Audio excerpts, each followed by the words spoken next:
السلام علیکم۔ ملکی اور غیر ملکی تازہ ترین خبروں سے باخبر رہنے کے لیے ہمارا چینل سبسکرائب کیجیے اور پیج لائک کیجیے۔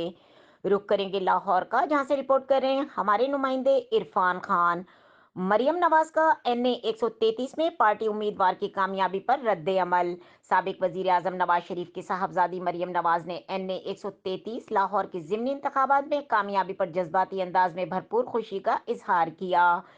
سماجی رابطے کی ویب سائٹ پر مریم نواز نے ایک بیان میں این اے 133 لاہور کے ضمنی الیکشن میں پارٹی امیدوار شائستہ پرویز ملک کی کامیابی پر مسرت کا اظہار کیا۔ انہوں نے اپنے پیغام میں اللہ رب العزت کی حمد و ثنا کی اور لکھا کہ ایک بار پھر شیر الحمدللہ اور ساتھ ہی دعا کا ایموجی لگا دیا۔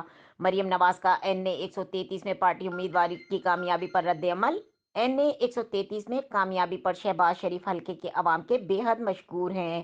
مریم نواز نے ایک اور بیان میں این اے 133 پر پارٹی امیدوار کی کامیابی پر اللہ کا شکر ادا کیا اور نون لیگ کارکنوں کو شیر کہہ کر مخاطب کیا اور مبارکباد دی۔ مریم نواز کا این اے 133 میں پارٹی امیدوار کی کامیابی پر رد عمل۔ حمزہ شریف نے کہا کہ ہر ضمنی الیکشن میں ثابت ہوا کہ نون لیگ مقبول ترین جماعت ہے۔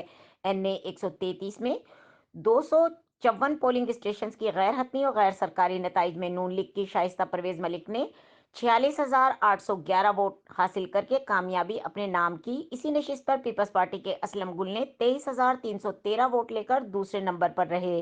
مزید خبروں اور اپڈیٹ کے لیے دیکھتے رہیں کے نیوز چینل انٹرنیشنل۔